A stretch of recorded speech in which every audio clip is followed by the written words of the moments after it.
The whole world has contributed its people, and its people have become Americans. America is a land whose people shared what they knew and worked together. America has benefited, and we have benefited. We are the people of America.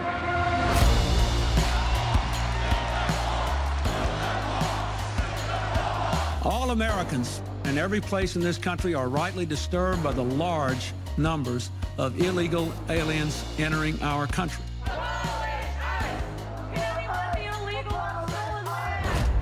The United States is home to more migrants than any other country on earth.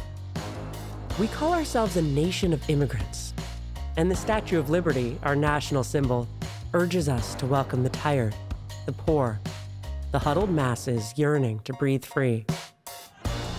But now, record-high crossings at the southern border have created a crisis.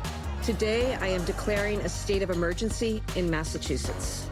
A crisis that is not only felt along the 2,000-mile line that divides the U.S. and Mexico, but in cities and towns across the country. It ain't our responsibility to take care of everybody else. I'm outraged, and I don't understand why our community was chosen. I mean, this is easily around 1,000 people. The national government has turned its back on New York City. The border situation is pushing some of America's cities to the brink as more buses of migrants arrive from Texas. Poll after poll shows that immigration is the #1 issue in the upcoming presidential election. Build that wall. Build that wall. Americans left and right agree that the system is broken. But how do we fix it? A lot of folks think there's a line to get into this country. Maybe we should make one that works. Is the problem illegal immigration or immigration itself?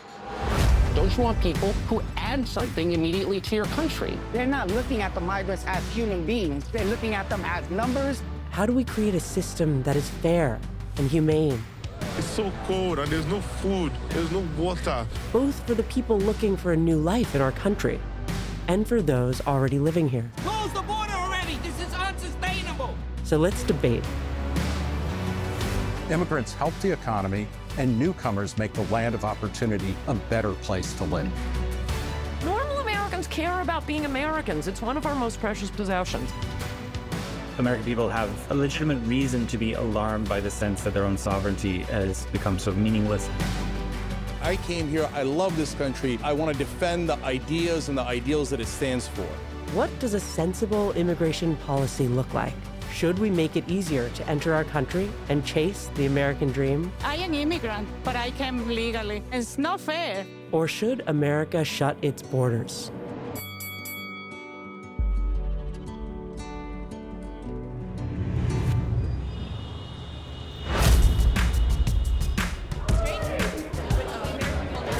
I flew in from St. Louis to come here, so I'm really looking forward to a thoughtful conversation. My son is a freshman in college, and he's interested in political science, and I thought this is a great opportunity.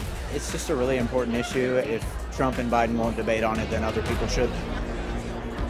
Good evening, and thank you for joining us. I am so excited, particularly to see Nick Gillespie and Coulter fight. How many drugs are coming into our country? I'm on the reasonable side, of course. People should hear the best version of the arguments that they really hate, just so they can process it as best they can. And now, introducing the Free Press's Barry Weiss.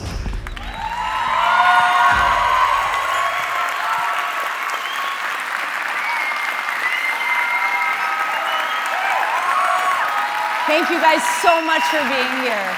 Thank you guys so much. Good evening, Dallas. Listen, I hear everything is bigger in Texas, but I assure you that the tent cities are indeed bigger in LA.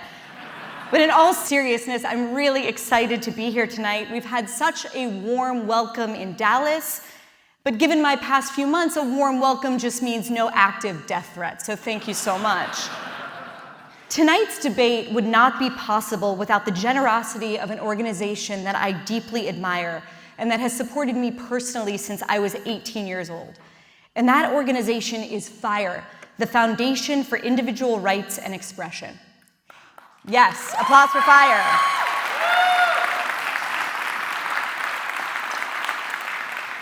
If you care about free speech, and I imagine if you're here, you count yourself among that number, if you believe that it's worth defending, not just for people you agree with, but for people you vehemently disagree with, some of which I promise you will hear on stage tonight, FIRE is an organization that should be on your radar. Now, we live in a culture, obviously, in which so many people have given up on the idea of debate itself. At the Free Press, we don't believe that. We believe that the issues that matter most to Americans are worth talking about out loud, in public, and without fear. We believe that free speech makes free people, and that free people deserve a free press. We believe, thank you. We believe in open, honest, good faith disagreement and in the power of persuasion. And that, in the end, is the point of tonight's debate. It's more important than the proposition itself. So if you're here tonight and you haven't yet become a subscriber to the Free Press, head over to thefp.com after the debate and become a subscriber. Now, I want to begin this evening with two stories, both of which take place right here in Texas. The first one is about a 33-year-old named Christian Serrano, who came to the US from Mexico at 5 years old. Christian's status was always tenuous growing up, and that's because his family came here illegally. When the Serranos set foot in this country, they had $100 to their name. Then, in 2012, President Obama passed DACA, and Christian became one of more than 500,000 dreamers who were permitted to stay in America. A few years ago, Christian started an award-winning architectural design firm that generates over $5 million in revenue last year and which employs more than 10 people across Texas. So that's one story, the story of Christian Serrano. The second story is about a 24-year-old named Rafael Romero. Rafael came to the US at 18 years old on a work visa. Now, this visa expired, but he stayed in this country anyway, bouncing around from job to job and living with his family in a mobile home around 200 miles from where we're sitting right here. Rafael was on probation for a felony burglary conviction when, in December of last year, he stalked and then brutally stabbed a 16-year-old high school cheerleader named Elizabeth Medina. Elizabeth's mother found her daughter dead in the bathtub of their apartment, and Rafael was indicted on capital murder charges. These are the two faces, or you could argue the two caricatures, of the immigration debate, not just here in Texas, but all across the country. And when you ask Americans to picture an illegal immigrant, roughly half of the people in the country will think of someone like Christian, and the other half of the people will think of someone like Rafael. And that's in part what has made this topic so impossible to discuss and so important to voters.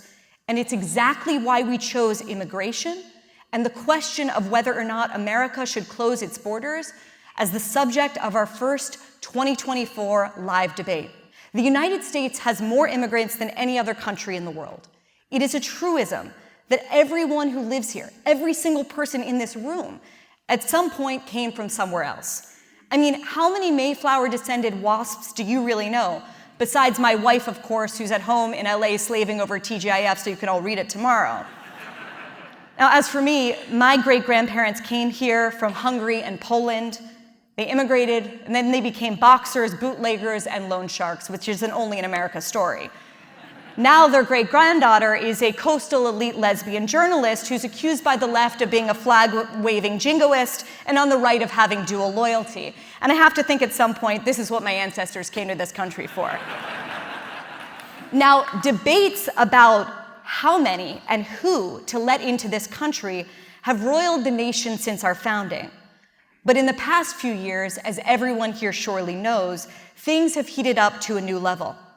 And that shouldn't come as a surprise, considering that unlawful attempts to cross the southern border hit a record high of 2.5 million last year. In the past 4 years, nearly 5 million attempts to cross the border illegally happened in this state alone. We've all seen the videos, and you can choose your video that comes to mind. Maybe it's of mothers with babies shimmying under barbed wire for a better life. Maybe it's caravans of migrants marching toward Texas. Or maybe it's young men from who knows where, bum-rushing Border Patrol agents. This is why immigration is the top issue for voters in the 2024 election, at least according to a recent Wall Street Journal poll. More important to them than inflation, more important to them than the economy itself. A March Gallup poll indicated that immigration is the top unprompted issue on voters' minds.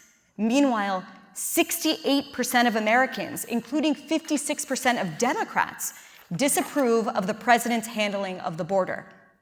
Indeed, this influx has made even progressive cities, which previously declared themselves as sanctuaries, sound the alarm. Last May, Chicago Mayor Lori Lightfoot said that we've reached a breaking point and declared a state of emergency in her city. In September, New York City Mayor Eric Adams said that the influx of migrants will, quote, destroy New York City. So which is it? Are immigrants the lifeblood of the nation or a threat to the nation itself?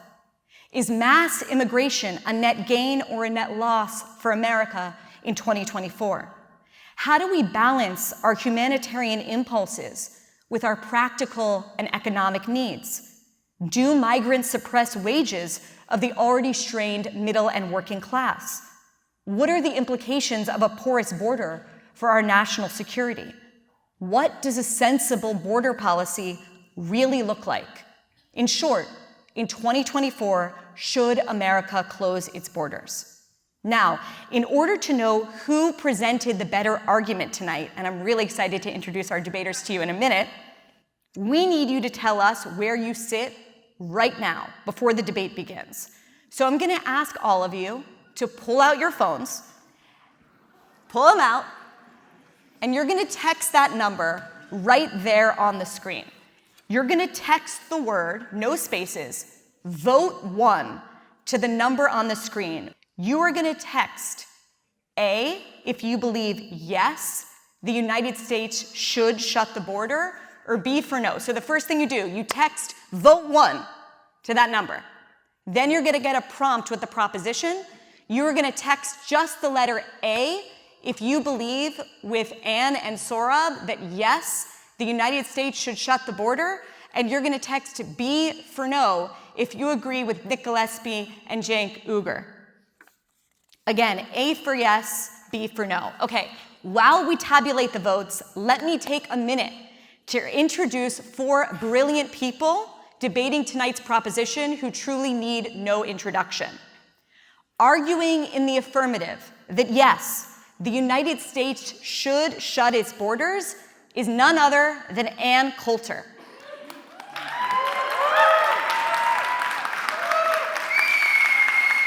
Anne is the author of 13 New York Times bestsellers, including Adios America, the left's plan to turn its country into a third world hellhole. Welcome, Anne.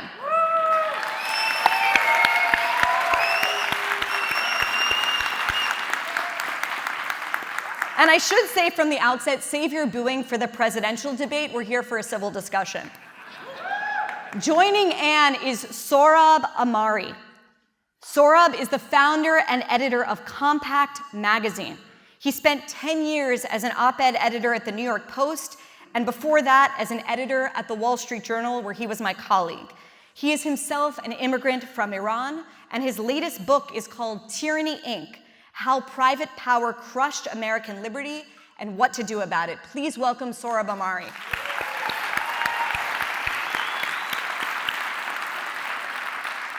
And now to the opposing side. Here to argue that no, the United States should not shut its borders is Nick Gillespie. Yes. Nick is editor-at-large at Reason, the libertarian magazine of free minds and free markets. He is also the host of the Reason interview with Nick Gillespie, and he has a PhD in English literature, so please don't hold that against him. Please welcome Nick Gillespie. And, Barry, can I correct you? I studied American literature. Thank you so much. Thank you so much. Okay, last but not least, we have Cenk Uygur. Cenk is the host of the Young Turks and co-founder of the Justice Democrats. He is the author of Justice is Coming. He is a proud American born in Turkey, but nevertheless tried to run for the presidency in 2024. To which I say, if a man facing 88 charges across 4 criminal cases can run for president, why not a non-natural born US citizen? Please welcome Cenk. Okay, we have an unbelievable lineup for you tonight, so let me explain the rules. Each debater on the stage is going to get a 5-minute opening statement explaining their position on the motion. We're going to start with Anne, then we're going to go to Nick, then to Sohrab, and finally to Cenk. Now, those opening remarks are going to be followed by short rebuttals from each participant in the same order. Then we're going to mix it up. Hopefully, there won't be any blood. And then at the end, there will be 2-minute closing statements. Then you'll get a chance to debate. And then we're all going to have a lot of drinks. Okay, so let's take a look at the initial polling results, please. Interesting. Should the United States shut its borders? 71% are with Sohrab and Anne for yes. 29% are with Nick and Cenk for no. I guess we should pack it in. Just kidding. I have a lot of faith in everyone here up on stage tonight. Okay, let's see who can change the most minds over the course of the next hour. And one last note before we begin, and it's as much for all of you as it is for our debaters. We're here tonight to have a real discussion. On this topic especially, it is the easiest thing in the world to accuse one side of this debate of bigotry, xenophobia, and racism, and it's equally so on the other side, who often stand accused of lunacy, lawlessness, and cheating the electoral system. And in that kind of accusations, the actual substance of the debate gets drowned out. For the next hour or so, we're not going to do that. If you want mudslinging, you can turn on cable. Okay, is everybody ready?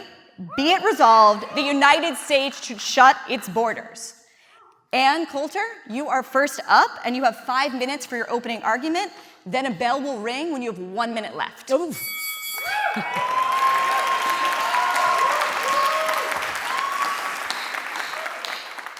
I have a lot more than 6 minutes, but I'll try to keep it to that. There's a reason millions of people are trying to come to our country. But if they come, we won't be our country anymore. They are leaving their failed cultures. They're coming to a very, very successful culture. What is a culture other than the people who are in it? If just crossing the Rio Grande turns people into freedom-loving Americans, we can stop all wars, just bring the Afghans over, dump them in the Rio Grande, bring the Iraqis over, dump them in the Rio Grande, send them back. No, a culture is the people who live in it. We're more than just a landmass. Or the Indians would have written the Declaration of Independence, built New York City, put a man on the moon. It's like taking a very expensive wine bottle and pouring vinegar into it and then pretending it's the same wine bottle. No, the culture is the people. There are 8 billion people in the world, and most of them would love to come here. 4 billion of them, which is to say more than half, live on less than $10 a day. Are we going to take them all, move them all into the confines, the landmass of our country? Well, no, of course we're going to have to choose. So how do we choose? I think we should choose people who are better than us, people who are better looking, who are taller, who are smarter. Let's get our average up. And for the first 300 years, which I'll explain in a moment, that's how our country worked. But we can't do that anymore because Teddy Kennedy needed a legacy. He was in his room pouting. He wanted a civil rights bill, too. His brothers both got to have one. Apparently, our entire country is about improving the self-esteem of this one Irish Catholic family. So his prize, his Kennedy family prize, was civil rights for the entire world. Thus, we got the 1965 Civil Rights Act. It sounds like, the belief of some hippie cult, Every poor person in the world has the right to come here, and we have to take care of them.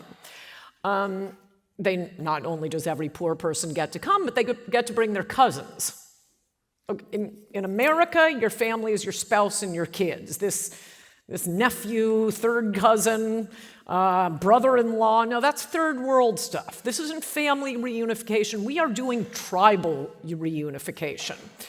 The difference between pre-1965, post-1965 immigrants is huge. I think when most people say, like Trump, no, we like legal immigrants, or when they get weepy about their grandfathers at Ellis Island, they're really talking about the difference between pre-1970, post-1970. That's about how long it took for Kennedy's 1965 Act to kick in.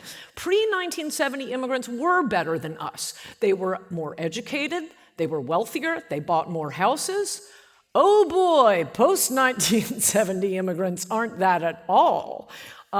They are far more likely to be on welfare. There are a lot of ways to fiddle with the numbers, but one of the main ones is counting anchor babies as Americans. Well, okay, most of our welfare is dedicated to poor people with children. So if the illegal runs across the border, 8 months pregnant, drops a baby, and then starts collecting welfare on that anchor baby who's about to bring in her whole village, that can be counted as an American citizen on welfare. So what you want to look at is foreign-born head of family versus native-born, US-born head of family. And when those comparisons are made, the foreign-born head of family, 54% collecting government assistance.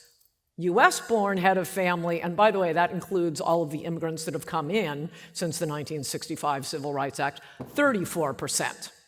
Now, the reason for this, and the reason we didn't have to have any rules before, I mean, there was an ethnic preference for the countries that founded and built this country, but you didn't really have to have rules. It was hard to get here. You had to have some stamina to even get here. But moreover, there was no welfare. That is the crucial turning point. It was a double whammy in 1965. We're going to have the Great Society programs, and we're going to open up immigration to the third world. In fact, prefer the third world. Interestingly, pre-1970 immigrants, Ellis Island immigrants, 30% of them went home because they couldn't make it in America. No welfare. If you can't do something, you're going to starve or you're going to go home. 60% of Southern Italians went home. The fewest who went home were the English, Scandinavians, and the Jews. That was like 5 to 10%. So now we're just bringing in the poorest people of the world with the most dissonant cultures, and we have collective lying from the media, the Democrats, the Republicans. The Republicans want the donor money for the cheap labor. I've never seen an issue more lied about.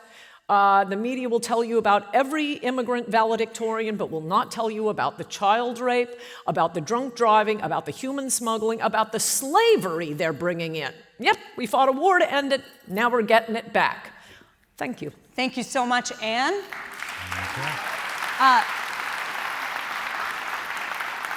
Next up is Nick Gillespie arguing that no, the United States should not shut its borders. And because Anne got an extra 50 seconds or so, and Nick, I'll grant that to either you or Cenk, whoever needs it. All right, thank you. I'm the token libertarian on the panel, and I know that means you probably think I'm going to talk most about economics and drugs, and you'll be right. I am going to talk most about economics and drugs tonight. In 1902, the nativist publication Judge, which I'm pretty sure Anne had a column in, ran a cover image showing a giant horseshoe magnet suspended from a rope titled American Prosperity, and then all sorts of stereotypical bad immigrants. These were Chinese coolies, fez-wearing Turks, weird people who were probably Persian, French actresses, bomb-throwing Italians, Russian peasants, European-looking people who were just carrying bags that said filth on them were being sucked into the magnet. And the caption of the magnet on the cover of this Judge issue just said, the only bad feature of our prosperity. We're a nation of immigrants, but we have never, ever, ever been comfortable with the ones currently streaming across our borders. And it's fascinating to hear Anne talk about how, the Jews were pretty good, as pre-1970 people. Jews were locked out of this country to such a degree that millions perished during the Holocaust because they couldn't emigrate to America, including Otto Frank. That was the law, that Teddy Kennedy amended. So we've never been comfortable with the people streaming across our borders. It was true in 1902. It's true in 2024. Last year saw what the AP called a record number of illegal crossings into America from Mexico. And that's not even the whole story, since the majority of people in the country illegally don't bum rush their way across the southern border. They come here legally and then don't leave. That's why South Asian Indians are the third largest illegal people who are illegal in America. Is that your vision of an illegal immigrant? But what's strange about these invaders, these people who are rushing into our country and destroying everything, is what do they do when they get here? They break into our country and then they pick our crops, prepare our meals, cut our lawns, clean our toilets, and babysit our children. What strange armies of the night.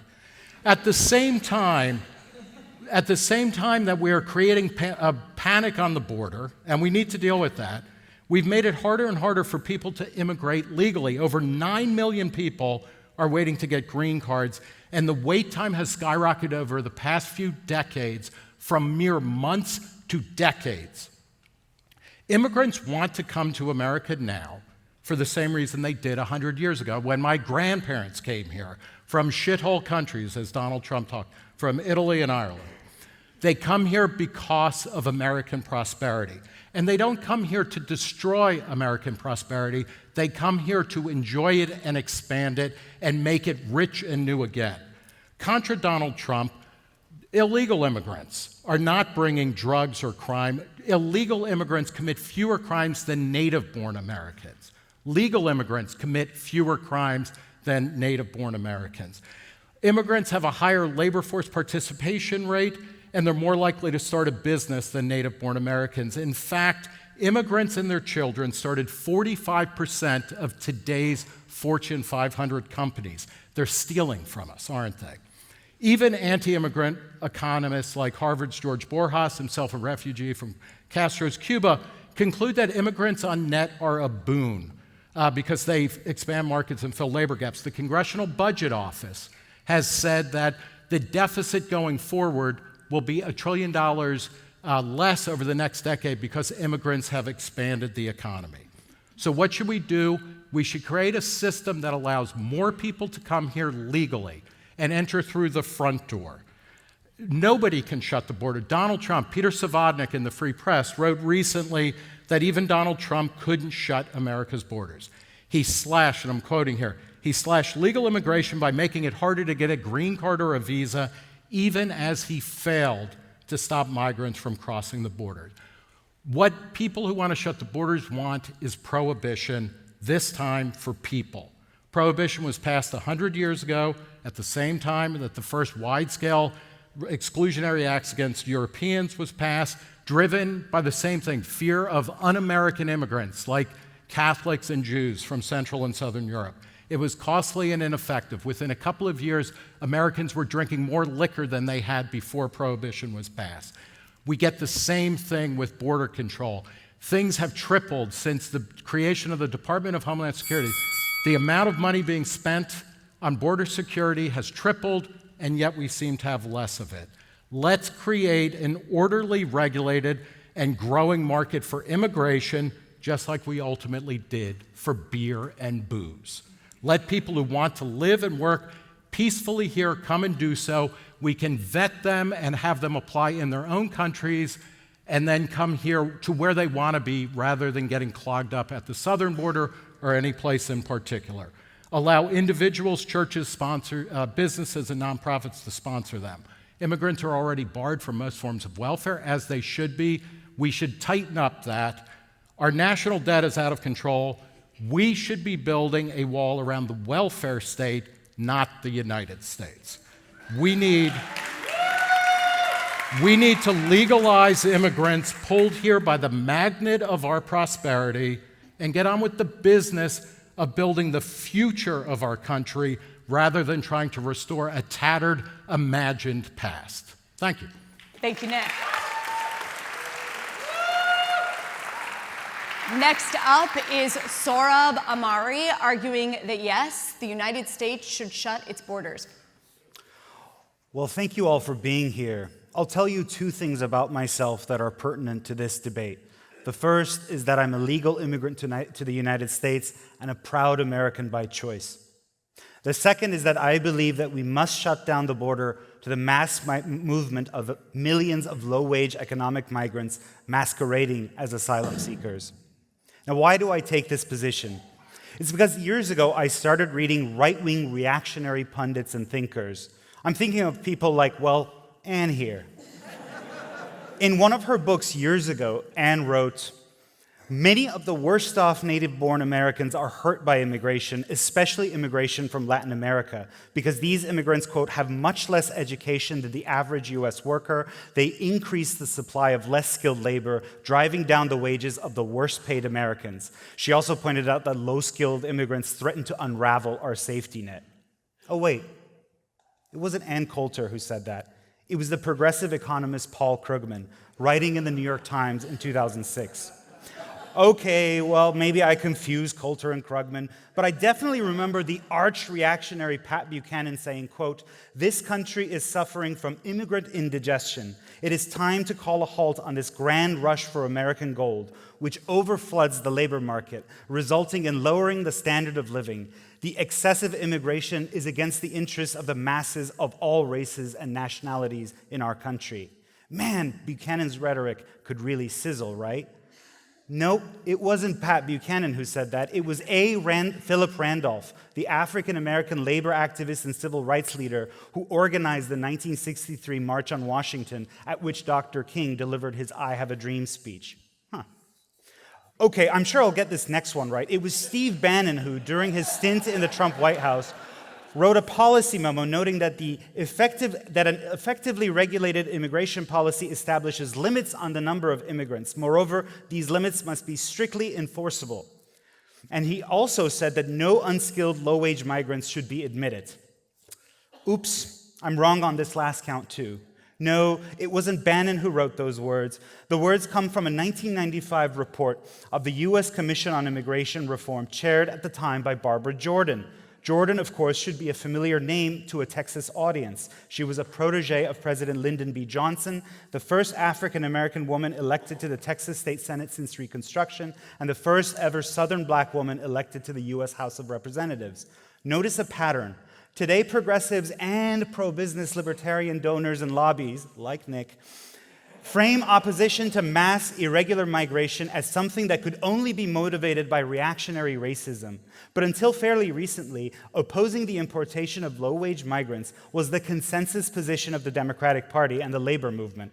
Why? Because an earlier generation of progressives understood that low-wage migration is one of the chief ways by which large employers play nations, populations, and jurisdictions against each other to lower labor costs. It's called corporate arbitrage. Progressives once understood that this kind of migration undercuts the wages of working-class people, strains the social services relied upon by the poorest among us, and hinders productivity growth and thus our prosperity as a nation. In this country, going back to our founding, some employers have always preferred to have workers they can utterly dominate. And that's what you get by admitting millions of people who are completely vulnerable to their employers, who can't speak the language, who lack the power to organize.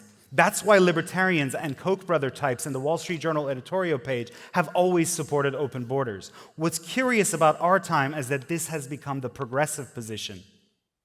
But maybe it isn't so strange. Fact is, low-wage migrant labor sustains the lifestyles of people in my caste, and maybe some of the people in your class. Upper-middle-class urban knowledge workers who like to pretend we can afford the lifestyles of the old gentry, with nannies and gardeners and house cleaners, servants on the cheap. And we can afford such a lifestyle by importing millions of vulnerable, hyper-exploitable workers into the homeland. The difference is the old exploiters were open about what they wanted out of slave or near-slave labor, whereas today's gentry wraps its own advantage-seeking in the garb of humanitarianism. You can support Nick's and Cenk's positions if you wish, but be honest about it. You're supporting mass exploitation. Or you can join Cesar Chavez, Barbara Jordan, Philip Randolph, and many other progressives and labor leaders of the past in supporting tonight's motion. We must shut down the border to corporate arbitrage and exploitation. Thank you. Thank you.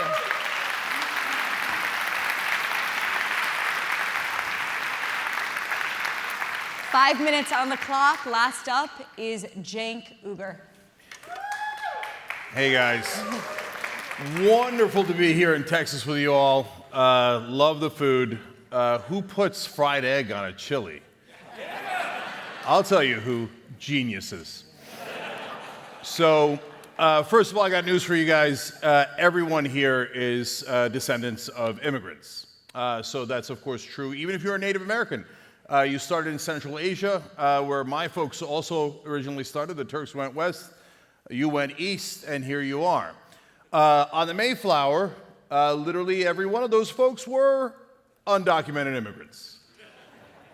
Where's your papers? I don't see your papers. You did not come here legally if you came from the Mayflower. Now, obviously different rules at the time. Now, guys, we need immigrants. Literally, the entire country, 100% of us are descendants of immigrants. To say that, no, we're not going to do any more immigrants, well, that's preposterous. The only question is, how are we going to do immigration, not whether we're going to do immigration. By the way, if you think it's a great idea to stop anybody else from coming in or going out and close off and let's just stay what we are now, this culture is great. Well, good news for you, the Ming Dynasty agreed almost exactly 500 years ago. That's why they burned all their ships to the ground. It was called the treasure fleet. And the Chinese ships at the time were so dominant. They're about 10 times the size of the European ships. And that's why they were economic giants 500 years ago. And after they burned their ships and didn't have anybody going in or out, a 200-year massive slump. And it destroyed their dynasty. Because closing yourself off from the rest of the world is a recipe for disaster. So let's have a realistic conversation about how do we get people in here and do it the right way. Look, I know that there are real concerns about immigration, especially undocumented immigration. So let's talk about which of those concerns are legitimate and illegitimate. So, of course, you're not going to be surprised to find out that I think a lot of it is illegitimate. But I'll surprise you with a couple of opinions. I think some are legitimate. So first of all, on illegitimate. Oh my God, they're criminals and rapists. Said the guy who was indicted 91 times and proven in court to have done sexual assault. So there is a criminal and a rapist. It's the guy who said that comment, okay? Now, but that's an anecdote and that's just one awful human being. But when you look at large, it is a stone-cold fact that native-born citizens, and if you're in that category, sorry, but you are the most likely to be criminals. So undocumented immigrants are only half as likely to commit crime as natural-born Americans. And if you're in my group and Sohrab's group of documented immigrants, we're the safest of all. We're a quarter. So that, you know what? That means natural-born Americans are 4 times more likely to commit crime than we are. We're just little teddy bears up here, okay? So crime is not true. By the way, the gangs are coming in. You watch Fox News. They're all gangs, right? MS-13. Well, there's documentation. And the number of people who are coming in who are coming from gangs are 0.09%. So that's a mirage. It's literally not true that they are more criminal than the average American. So how about jobs? They're taking our jobs. Are they? We literally have record low unemployment. And this is not a partisan issue. Both under Trump and Biden, except for COVID, obviously, we had really good low unemployment. And if they took all of our jobs, how come unemployment isn't sky high? We have one of the lowest unemployment rates in the whole world. They're definitely not taking our jobs. And guys, who are you kidding? Did you all just come from a meatpacking plant and they took your jobs? No. Did you all just pick lettuce and then come to the Majestic Theater? No, they're taking the jobs that Americans won't do. In fact, Bush in 2006 said, we're going to get these dastardly undocumented immigrants. They did several raids, and this happens every single time there's a raid. This one was in Stillmore, Georgia. They go and they take out all the immigrants, and guess what happened? The whole town died. It was a small town, about 1,000 people, and once they took out all the undocumented immigrants, the only plant in town collapsed, and the entire town collapsed. They've done that about half a dozen times. That's why they don't do it anymore, and even Trump barely did it, because it's a terrible idea. So it's not that. So the legitimate part is that, yes, when people came to the border towns, then it was a mess, and that's not fair to the border towns. And in fact, when Governor Abbott first decided to do the buses to the northern cities, I surprised a lot of people on the Young Turks when I said, that's a really good idea. Politically, it was a really good idea, but on top of that, I said, why should the border states carry all of the pain? Why shouldn't it also go to the cities? And if you live in a blue city, as I do, and you really believe in immigration, then you shouldn't have any problem with it. And people are like, well, you can't say that. Whoa. So it turns out you don't want them either, right? So now why am I telling you that when I'm pro-immigration? Because the problem, guys, yeah, I get it. When you put a whole bunch of new people into a new place, yes, will sometimes crime go up? They don't know where to go, etc. Why, though? Is it because of the nature of who they are? We know through the stats that it is definitely not the nature of who they are. It's because we don't have a rational immigration system. Do you know how many, the immigrants are coming, giant invasions. Do you know how many immigrants we let in as a percentage of the country every year? 0.2%. It's tiny. If those same people came in a documented way and we got them, a pathway to jobs, housing, etc., then they wouldn't be milling around in Chicago and New York and the border states, etc. They would do this in an orderly fashion, and I'm way out of time. You are. So and we're I've got wrap it so up. much more to say. We're going to get into it right now. Yes, so let's take it. Okay, thank you. Let's do a quick round robin of rebuttals, and maybe let's start with you, and maybe just as a prompt, Nick accused you of nativism, but also of nostalgia for an imagined past. You talked about how pre-1970, the people were smarter, maybe they were taller, better looking. Certainly my great-grandparents weren't. So speak to that issue. Are you nostalgic for an imagined past, and obviously pick up on any arguments that the opposing side put out? Oh, no, it's just simply a fact. The pre-1970 immigrants weren't being supported by the welfare state. They went back. And also, what percentage people act... of current immigrants Please go don't back? interrupt me. Go I'm ahead. begging you. They act like we're King Canute trying to hold back the tide. No, the 1965 Act was specifically designed to bring in the third world and to stop people coming who had populated this country, who had built this country. Side note, I don't know if it makes you all feel happy to say we're a nation of immigrants and we're all descended of immigrants, fine, but it's not true unless you mean it in the sense that we're all descended from Adam and Eve, so we all came from someplace. You couldn't immigrate here before there was an established society, there was an American established colony, and then it became a country and fought the revolution. And as of 1990, half of Americans still trace their ancestry back to those original Americans. It wasn't America before they got here. Nick? Yeah, I don't know what to say to that. Well, I can throw in another question for you. Because the fact is 4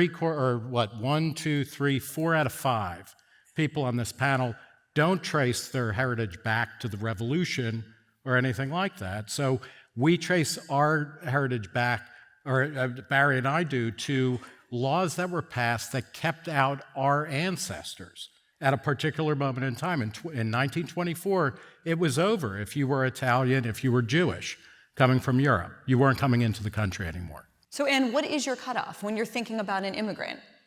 Who qualifies Look, and who doesn't? I don't care if I'm just saying what this business about we're a nation of immigrants and we're all descended from immigrants. I'm just saying it's simply not true.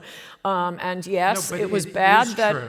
I mean, was that's bad a that defiance of reality. it was bad that FDR turned the shipload of Jews away. Of course it was. Does that mean we have to wreck our country over this? It's also absolutely 100% not true that immigrants commit fewer crimes. This is fiddling with the numbers. There's one famous Cato study where they looked at Texas's prison, and they counted immigrants or illegal immigrants who had been caught and fingerprinted by the border police, because when they're first putting them in prison, that's the only thing they know. Wait a year, and they find out all those others are also illegals. So they were counting as citizens someone who couldn't already be identified as an illegal. Look at the most wanted lists in places like Los Angeles, well, any hotbed of immigration. Look at one place, I mean, this is why I wrote Adios America, because the government lies to us. They will not tell us. Just give us a breakdown on immigrant, illegal immigrant, citizens or legal immigrant in our prisons, arrested, convicted. They won't tell us that, and I notice my side is the side asking for it. Prisons, I just want to make one last point on this. Prisons need to know the ethnicity of who's in prison because of the gang fights. They keep records, and look at the records. It is the top 20 groups in New York are all from Latin America. You have to get down to like the 40. Very quickly, we would have less crime in America if the Kennedy family had been kept out. I will grant that. You guys might agree on that Okay. issue. I want to pick up. But I want to point out about crime and things like that. First off, even with the recent increases that happened during the pandemic, when immigration stopped in the country, we saw a rise in crime. So you would think illegals not coming into the country and crime rising, that's peculiar, right? And in any case, when I was suggesting that Anne was living in a past, the crime rates in America now are much lower than they were 20, 30 years ago. So to focus on crime when we're talking about immigration seems to me to be a gigantic red herring. I would like to put to you guys an issue that Sohrab raised, which is this issue of wage suppression, because I imagine that you guys have different perspectives on it. Cenk is a progressive, Nick is a libertarian. Is it true that immigrants, legal or illegal, suppress wages of the middle and working classes in this country? Yeah, it depends. So first of all, as a populist progressive, I can't stand the corporate rule that we live under. So part of the reason that we have this problem in the first place, guys, is because the companies want cheap labor. And so, and that's part of the reason why our vegetables are so cheap and our food is cheap and et cetera. And so they don't, if we had an efficient system, well, then they would have to pay people more, and they don't want that. There's a reason why it's broken. Almost everything in this country is because of campaign contributions. And when corporations give money, the politicians do as they're told. And in this case, they're told, don't fix it. So I understand that, but at the same time, what I've seen, and as a progressive, I care a lot about higher wages for Americans, is that none of the fear-mongering came to pass. We did not have huge unemployment. We didn't lose our jobs. The wages were not related to that at all, and you've seen the meta-studies, and they show that they're not related. So the things that wages are related to are, for example, is there a higher minimum wage? Does that push up other wages? Corporate power. You see, from 1938 to 1978, productivity in America was sky high, and our wages matched it. It was terrific. Then the Supreme Court legalized bribery and allowed corporate contributions. From then on, your productivity still soars, but your wages flatline. It's because of corporate power. It has nothing to do with the immigrants, and in fact, waves and waves of immigrants have absolutely proven that to be the case. But Cenk, Yes, can I intervene on a couple of things? Because everyone just vaguely suggested studies, and I just want to go through some of them in a granular way. So I just heard a few things from the other side. One was Americans just won't do certain jobs. Now think about this. In the sectors where immigrants are most represented, especially illegal immigrants. You're talking about dry cleaning and laundry, building maintenance, apparel manufacture, landscaping, private household work. At most in each of these sectors, migrant labor is about 20%. So that means that there are plenty of non-migrant Americans, legal migrants or American domestic workers who work these jobs. It is not true that we won't do them. So when farmers, ranchers, and developers complain that they can't find American workers, what they mean is they can't find American workers willing to work serf-like conditions.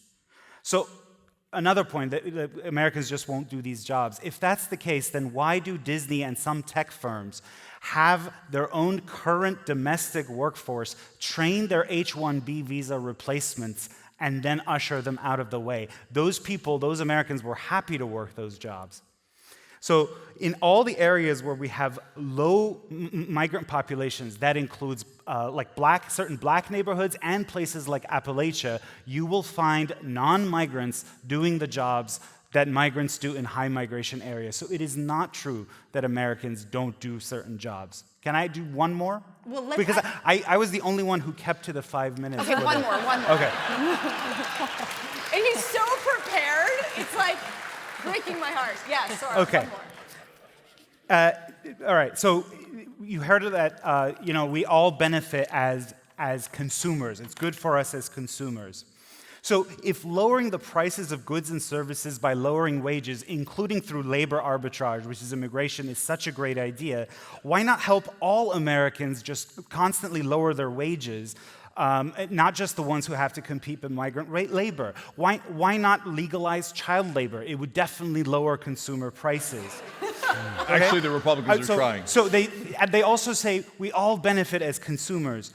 No, that's a statistical trick. Some Americans make gains, but they treat it as gains made by all Americans. If you hire a serf to clean your house at a discount rate, how do I, as a consumer in general, benefit from that? You're the one who got your house cleaned at a discount because of a vulnerable migrant. So why don't we generalize the harms to workers, which is definitely to some classes of workers, and that's the non-college majority that are most at risk by illegal immigration and offshoring. Those are the class of Americans that are most at risk from these practices. If we generalize the benefits as consumers, why don't we generalize how we think about the harms to those classes, the non-college majority in this country? Okay, one of the things that I'm surprised... If I may just... Hey, Nick, 30 seconds, and then I want to go to national security. There's a broad consensus that cheap labor hurts non-high school graduates in the labor force, which is a shrinking and small part of the labor force. So that would be a place where if low-skill, low-wage workers have problems, then you help them. You help them retrain, you help them with certain types of bonus payments and things like that. When you talk about immigrants acting like serfs, ask them, why do they come here? Why do illegal people, we're not even talking about legal people, and Jimmy John's, by the way, the sandwich shop in Texas, is paying people $20 an hour to make sandwiches. That is not slavery, that is not serfdom, that is not anything terrible. And you can ask about illegal immigrants who come to the border, they get caught, they get sent back to Mexico. They come back again, and they come back again. Are they coming back again because they want to be exploited and they want to live in poverty? Or it's because what they have in America is better than that. They are not being exploited. They are building a future for themselves, and it is not coming out of the mouth of Americans. As Barbara Jordan, again, a Democrat, as her commission... When was she saying that? In the late 90s, but the principle doesn't change. Yes, if you have conditions in which you're surviving on $1 or less than $1 a day, of course, whatever you put before people is going to be the jobs they find here is advantageous to them. That's understandable.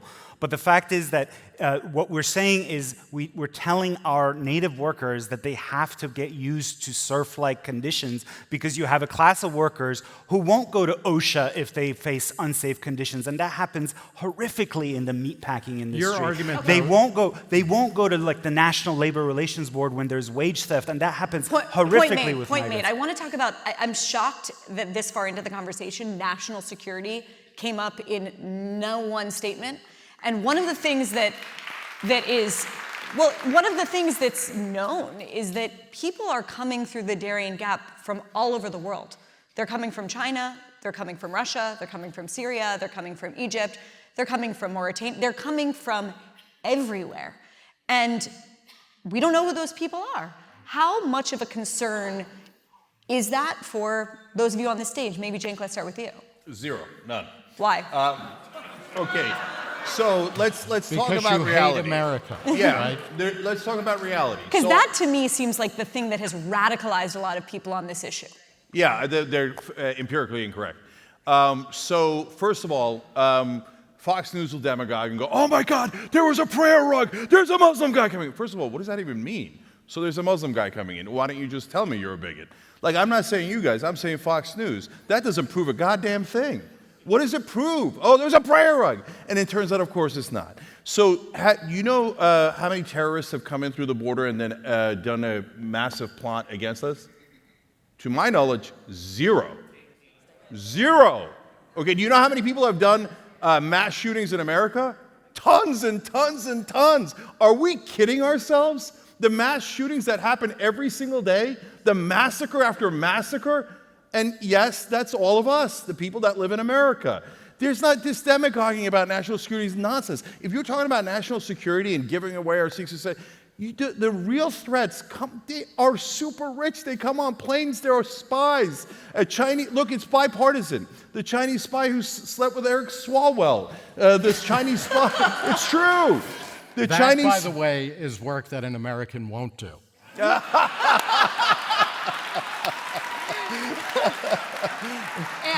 And by the way, the Chinese spy that was caught at Mar-a-Lago. All you got to do is walk into Mar-a-Lago. Okay, and get all now the secrets. Cenk says he has zero concern for national security. And Sohrab, want to jump in? Well, I have a few terrorist attacks that were done by immigrants. 9/11, the Orlando Did they come shooting, across the border? San Bernardino. That's not true at all. Go ahead, Ann. Again, who was talking there? I don't care if they came across the border. San Bernardino. Oh, and by the way, it's hard to figure these things out because one of the San Bernardino terrorists, as well as the Orlando Pulse nightclub terrorist, was born in America. So the media 100% described them as American man, American man. Yes, it's the apple-cheeked boy next door. How did this happen? Homegrown. The Boston bombers. And how did they get in? Family reunification. They had some uncle someplace who had come in. Basically, every terrorist attack you can think of. Oh, the Times Square bomber, the first World Trade Center bombing. All of them, they were illegal immigrants under the Agricultural Adjustment Act in the 1965 immigration law that allowed agricultural workers to stay, and they would just lie. The INS knew that 90% of them were fake and just let them in anyway. So those are a few committed by immigrants. But I've got to say, literally none of those people crossed the border. Literally none. You're Nick talking, but no, but if what we're talking about, you were talking it's about worse that they come in legally. You were talking about national security concerns on the southern border from people pouring in.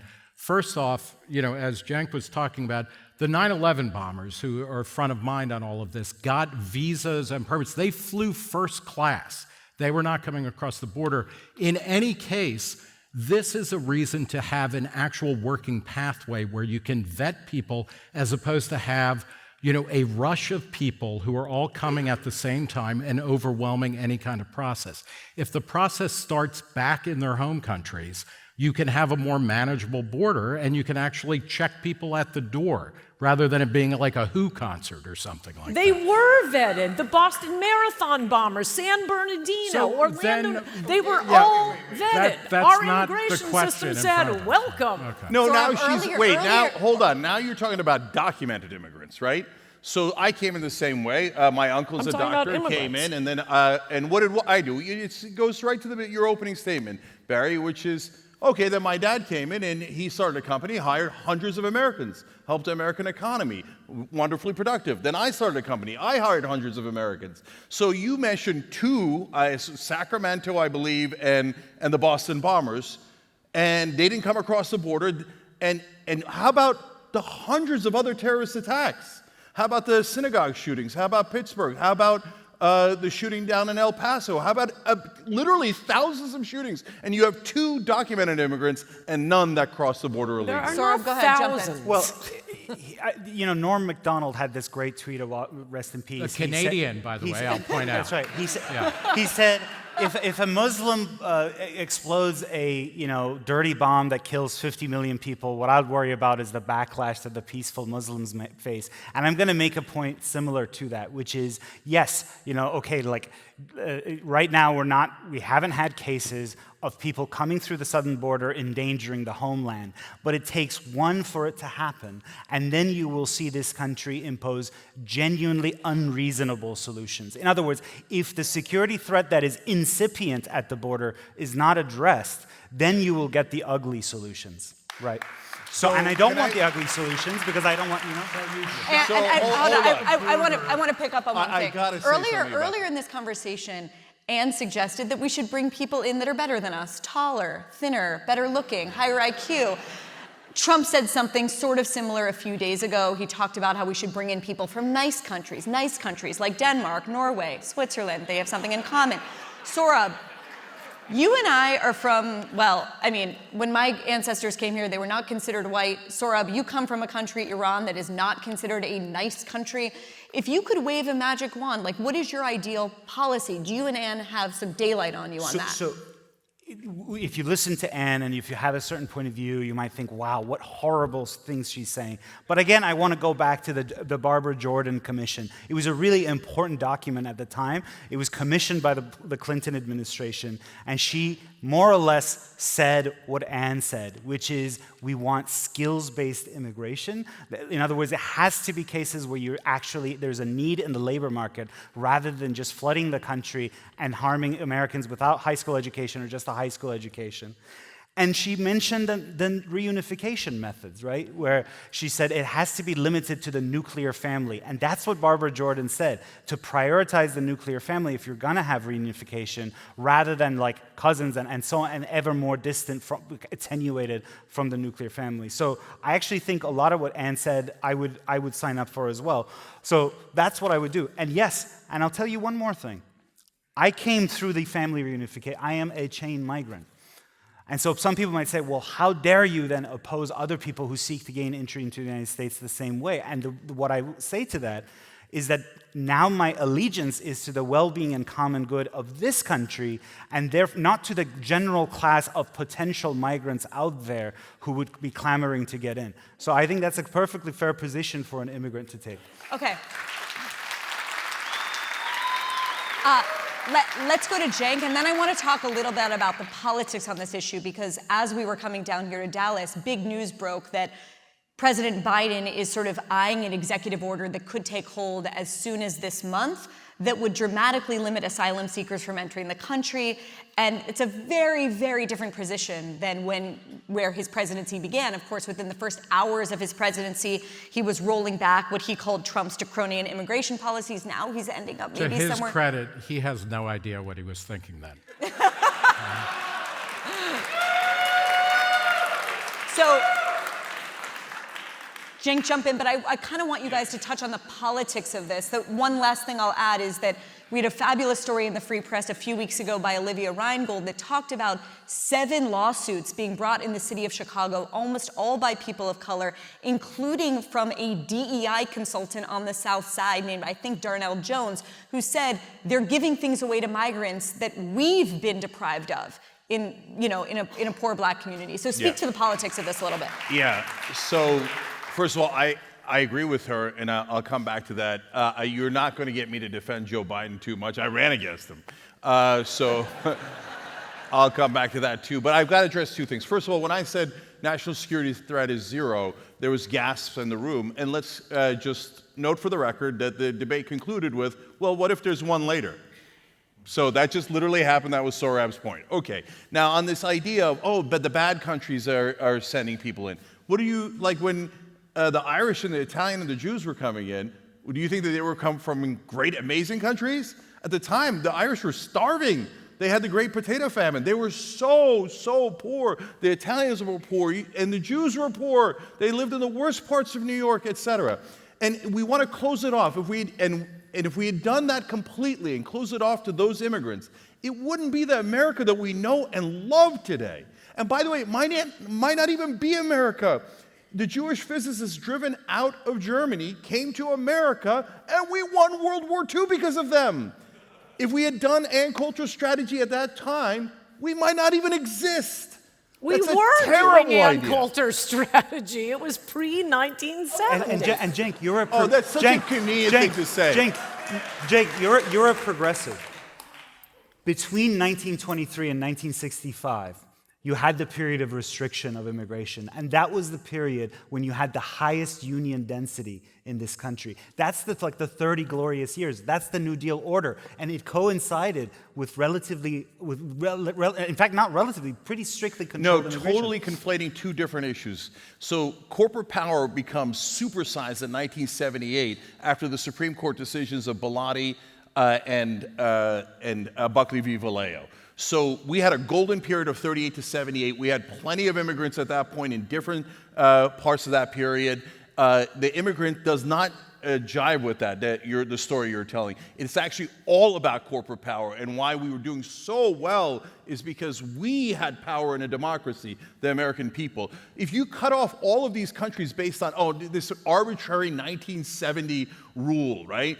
It's inconvenient because everybody that came pre-1970 is about 98% of the country, right? But these guys, the Latinos, they're not good, and the new immigrants are not good because they're coming from really poor countries, and they're not helping. Okay, but the Irish and the Italians and the Jews and everyone else came from really poor countries. That's great sort of informal reasoning. Sohrab, 30 seconds, then Nick, 30 seconds. And Sohrab, do you concede that it does not affect employment at all? Record low unemployment. You have to concede that. 30 seconds, then Nick.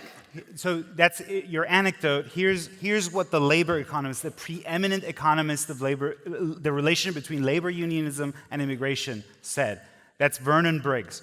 Membership in American unions has over time moved inversely with trends in the size of immigration inflows. And here's what Cesar Chavez said, which is why Cesar Chavez always reported illegal immigrants to the authorities. He said, the illegal aliens are doubly exploited. First, because they are farm workers, and second, because they are powerless to defend their interests. But if there were no illegals used to break our strikes, then we could win those battles. So that's as old school a labor figure as you can imagine. Then make them legal, okay? Make them legal, and then suddenly they're not under the rock and they're not under the boot of unsavory people. The problem is the more heterogeneous the workplace, it becomes harder to organize. The other thing is that private sector unionization peaked in the early to mid-50s. It's a product of industrialization. That era is over. Okay, and American workers are actually gaining in wages and compensation. If I may come back to your other point, the problem with Chicago and Chicago City Services isn't illegal immigrants, it is generations of terrible city government, okay, and a welfare state that is completely out of control. The same thing in New York. It breaks my heart when Eric Adams says we can't handle 50,000 illegal immigrants coming into New York or something like that. You're telling me a city of 8.5 million people. Martha's Vineyard couldn't handle any either. No, and I would point out, unlike those people, I've never been to Martha's Vineyard. I would like to get on a bus sometime and I guess drive there or swim there. No, but more importantly, I don't think you could take a bus there. We do need to restrain welfare spending in general, and there's no question that in a place like New York, because of a court ruling, there is a right to shelter, et cetera, and it doesn't just extend to illegal or asylum seekers or anything, it's to all people. That is terrible. It's one of the reasons why New York State, and especially New York City, has trouble competing against places like Texas and Florida. Okay. Could I respond to that? Yes, please. You can write off Chicago and New York as just being, it's just big government, and you can try to say, put a wall around welfare, right after you repealed the law of gravity. That's not happening. But I could give at least two very, very big counterexamples. Minnesota, the cleanest state in the Union. Scandinavians, utterly honest. They dump 100,000 Somalis on them. Immediately the welfare rolls double. Suddenly they're having all kinds of child rape, human smuggling, lots of credit card skimming. And I will also give you the largest state in the Union, California, a paradise, the most gigantic, wealthy, upper middle class. I mean, California had figured it out. They had a balanced budget every year.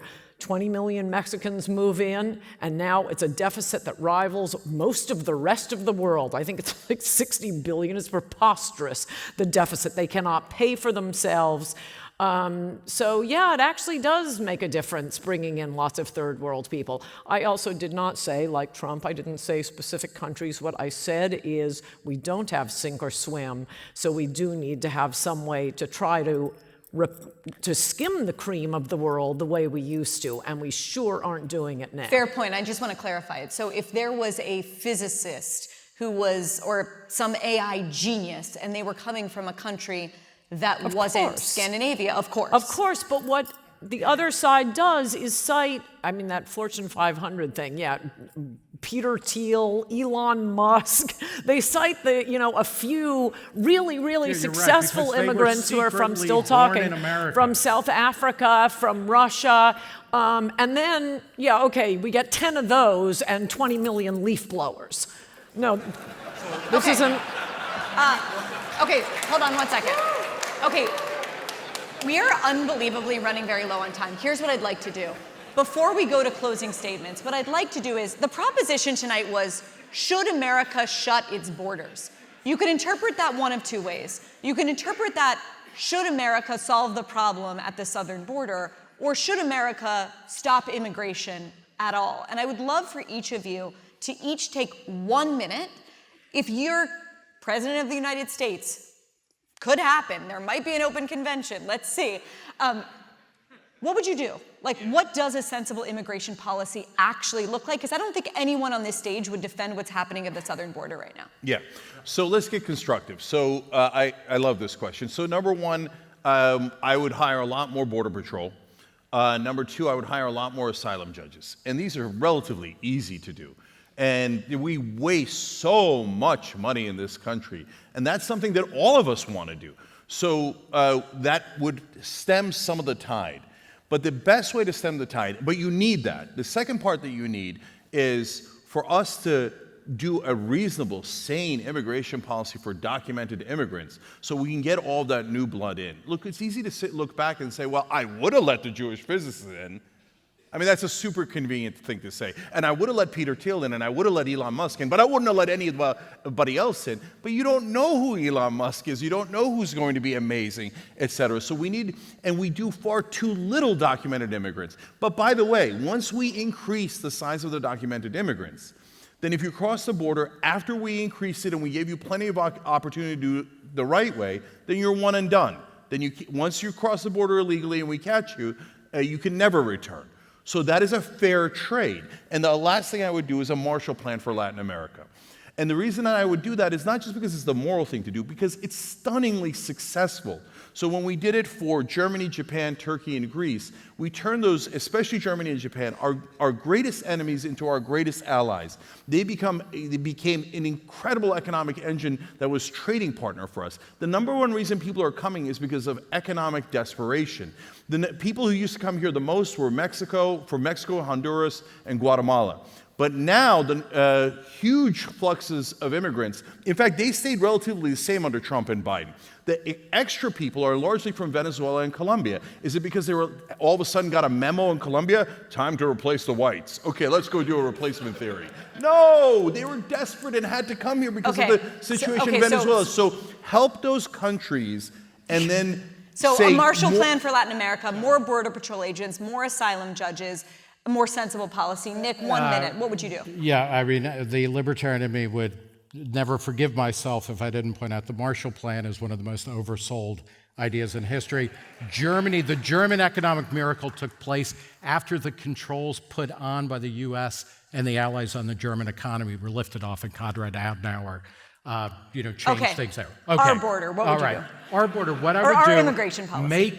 Make it easier to come into the country legally, do more of the processing in the home countries, and then you will have people walking through the door showing papers. You can go to a Staples in America and get a TSA pre-check. We can come up with ways of helping to process more people who don't have criminal records, who don't have communicable diseases, or at least none that are worse than whatever the president has, and then bring them here you forbid them from getting welfare and things like that, and things will thrive. That's what happened in the past, and it would happen again now. Beautiful. Thank you. Sohrab.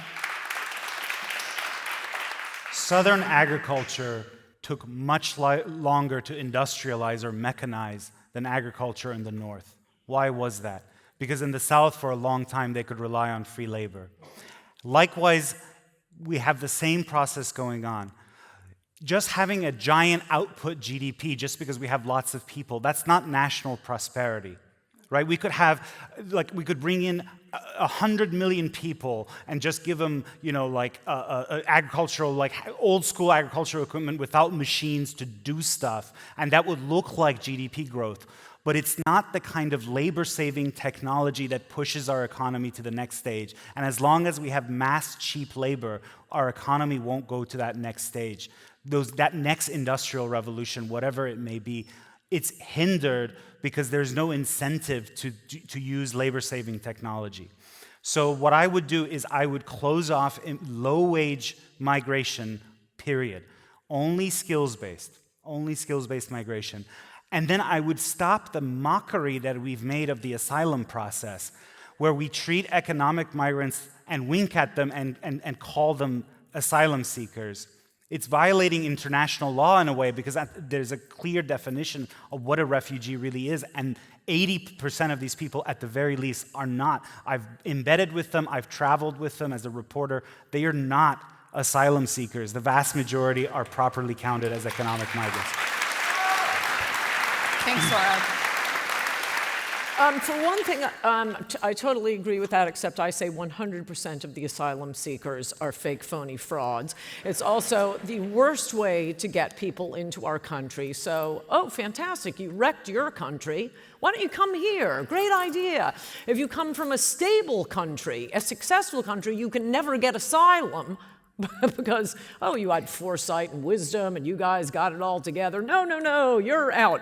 Only you who have wrecked your countries, Venezuela, case in point. I kept reading in the New York Times how they're all cheering for Chavez. I know it's now Maduro, his handpicked successor.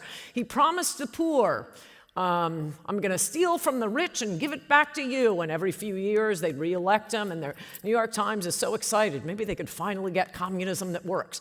And they're all waving their red hats, and he tells them to move on to the golf courses. He actually expropriated all of these farms, private farms, golf clubs, and told the poor to move on to the golf clubs. And they're out waving their red hats for Chavez. And now they've wrecked their country, so they want to come here and collect our welfare instead. So no asylum cases. One other point is, look, most of these laws are already on the books. You know, even if you qualify for asylum under the law, you are supposed to be held in detention. You are supposed to be turned away at our border right now if you could possibly become a public charge. No, instead we're handing them free iPhones and here's your free housing. You can't get in if you pass through another country where you could get asylum. I mean, that's another thing about the humanitarian relief. Why do they all have to come here? Can't we help them where they are? Couldn't we help them in a nearby country? All of them have to pass through Mexico to get here, and by law, Mexico takes refugees, so automatically they should be turned away.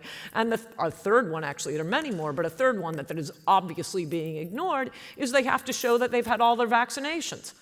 Okay, nobody's being stopped. Nobody's being turned away. Not one of these alleged asylees should be getting in at the border. So that goes to what kind of laws you write. You can't write the laws you want because the people enforcing them won't enforce them. You need a border and a total shutdown on immigration just to get our books in order.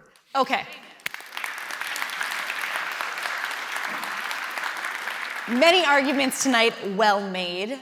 We're now going to go to closing statements, and we're going to do it in the reversed order. So, Cenk, we're going to start with you. I'm putting 2 minutes on the clock. Closing statements for the night. Yeah, please. So, guys, I think that some on the left do make it racial about immigration, and I don't like that, and I don't think that that's fair or right. But there is something that's driving this visceral reaction to immigrants when it's not crime or employment or any of the other things that are the ostensible reasons. And that's the resistance to change. And it's tough. You know, look, I'm politically progressive, but in nature I'm conservative. I don't like change. I don't like taking a new road. I didn't like it when they put a Walmart in my hometown because it was new, it was different. I didn't want it, right? So I understand that reaction, but we can't give into it. Every time a country has closed its borders, it's closed itself to the world, it has been greatly counterproductive. We do not want to do that. When we talk about culture, what is our culture? Our culture is not some thing that was just created, whether it was in 1770 or 1970. It's an amalgamation of all of us. So, I mean, the easiest place to see it, of course, is in the food, right? So, what's the most American thing? Pepperoni pizza, that's from Italy. Bagel and lox, that's Jewish. Like, we can go on and on and on. We are the world. That's what's great about America. That's what made us stronger, not weaker. And so you think, well, I know, but we don't want to let the poor in. My dad came to this country with literally $1 in his pocket. You don't know who's going to make it. That's what's beautiful about this country. And the people that are coming in, as we've already proven, are not criminals. What they are people who are desperately trying to give their families a better life. You know what that guy's going to do who went through that perilous, perilous journey and risked his life to get here? He's going to work really hard. He came for the hope. He came for his family. So I don't want them breaking the law. I don't want an out-of-control system like we have now. But if we are open-minded enough and open-hearted enough in this country, we will have the country that we all love and care for that we have today. And you would have shut off Abdel Fattah Jandali, and if we had gone with the closed border system, and he was a 21-year-old Syrian, unacceptable, we can't have him, he was poor. That's Steve Jobs' dad. And we would have cost ourselves $1 trillion. We, immigrants in this country, are America, and America is immigrants. If we stop that, then we're not even America anymore. Okay, thank you so much, Cenk. Next, we're going to go to Sohrab. So I didn't tell you this, but the last time I spent any significant amount of time in Texas was in about 2005 to 2007 when I was a Teach for America school teacher in Brownsville, Texas, on the southmost tip. And no, don't clap because wait. And I came as a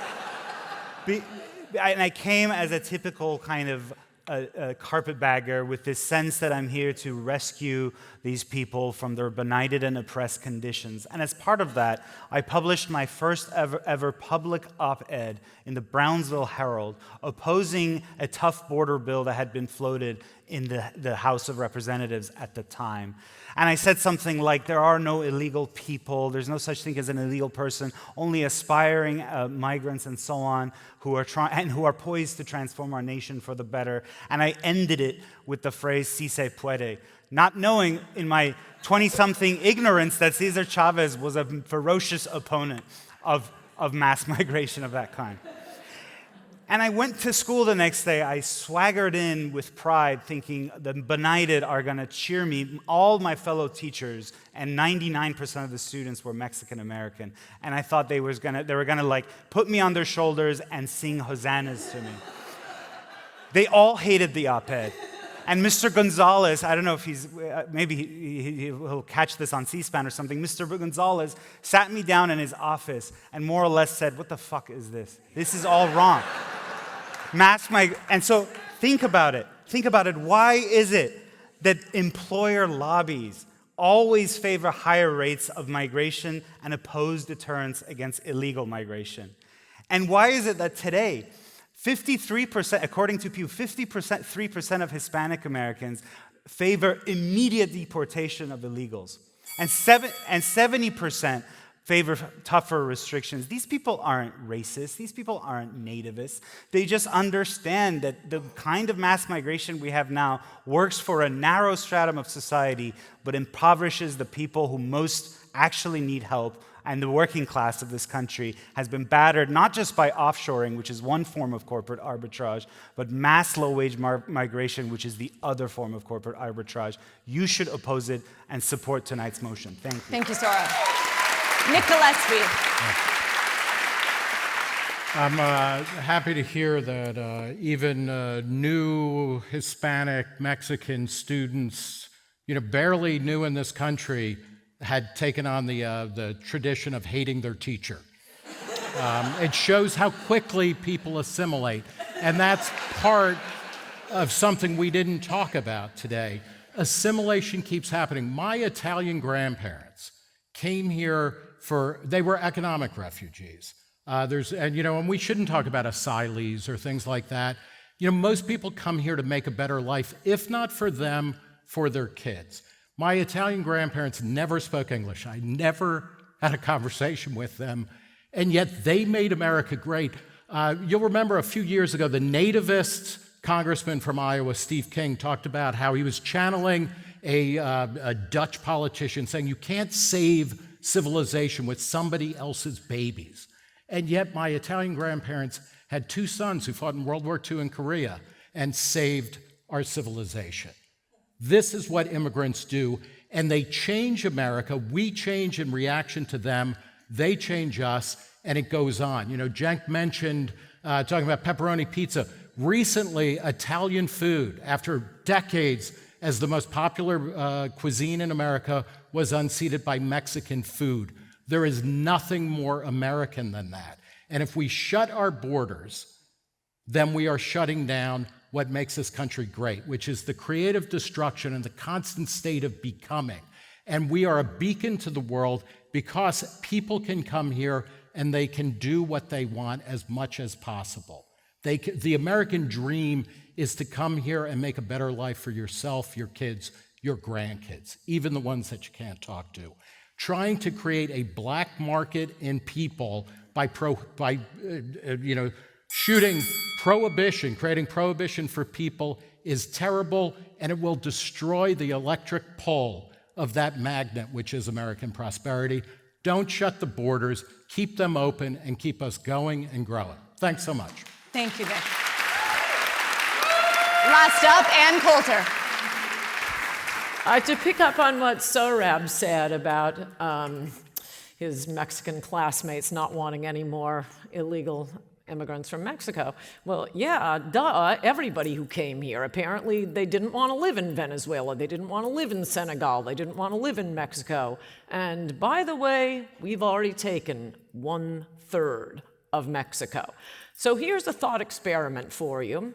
If it makes no difference what they've done in their own countries in 1,000 years, not establishing a stable government, then why don't we just make every Latin American country an American state? Would that make a difference? Would our country be the same country it is? Because even though immigrants, and I mean both legal and illegal, commit a boatload of crime, and you can look at the prison records, you can look at the immigrant hotspots, you can look at the real statistics, even though they collect a boatload of welfare and commit every terrorist attack, that isn't the main point I'm making. It is about saving our country. Do we remember Mexico throwing back the Nazi war machine? Why, no, they did nothing in World War II. That was the United States of America. It's been the United States of America that has rescued the rest of the world from tsunamis, from earthquakes, from warlords, from starvation, and not by saying, hey, move in. Once this country is gone, and we're heading there fast, it's lights out for the rest of the world. Thank you. Okay. I am not moving here to bias one side. I am moving here so you can see the screen. It is time to see which side won tonight's incredible debate. So, again, just like in the beginning, pull out your phones, don't go on Grindr and Hinge, at least not yet, and text VOTE 2 to the number on the screen. You're gonna text A, yes, the United States should shut its border, to vote for Ann and Sohrab's side, or you will text B for no, to vote on behalf of Nick and Cenk's side, keep the border open, keep immigration coming to this country. While everyone votes, I want to extend a special thanks to everyone on the Free Press team, without whom none of this would have happened. So a big round of applause for all of that. So While we wait for the votes to come in, I'm going to do a quick lightning round of favorite American presidents and favorite immigrants. Anne, who is your favorite historical American president? Probably Washington. Sohrab? FDR. Nick? I have no favorite president. Because there should be no presidents? I have no favorite president. Cenk? FDR. Okay, favorite immigrant to this country, legal or illegal? Cenk? My dad. Nick? I'll say my grandparents. Sohrab? Arnold Schwarzenegger, just because of my childhood. And Coulter? I don't know. Where's Mariano Rivera from? I think he's an immigrant. Last question. If you could recommend a book on this topic or any other to everyone in this room, what book would you recommend? Nick? Daniel Okrent's The Guarded Gate, which is a history of immigration restrictionists starting in the late 19th century through the successful passage of the 1924 law. And book? Camp of the Saints. It's banned every place. Written by a French philosopher or travel writer in the 70s. It was a huge hit, but now it's banned. It's a fictional book, and I didn't think French people could be funny. It's actually very funny, but very politically incorrect. Sohrab? Every book by someone who is a true Lone Star State treasure and a national treasure, my friend Michael Lind, whose arguments form basically my cheat sheet, but especially his most recent book, Hell to Pay, How the Suppression of Wages is Destroying America. And it's, the section's not just on immigration, but overall, it's a wonderful book. Cenk? Easy. My book, Justice is Coming. Nice. Okay, so we started the night with 71% of you voting yes, America should shut its borders, and 29% voting no. After tonight, let's find out where the results are. I hope I gave you guys enough time to figure it out. Wow, okay, I don't know who you're cheering for. Should the United States shut its borders? We're ending the night with some movement. Nick and Cenk's side, 37% are with you. Anne and Sohrab, 63% are with you. So a little bit of movement, but we got to give it to Anne and Sohrab in the end for the raw number. So last but not least, it's impossible to have these kinds of conversations. I want to commend everyone on this stage tonight, Anne Coulter, Sohrab Ahmari, Nick Gillespie, and Cenk Uygur for an incredible conversation. Thank you so much and have a good night.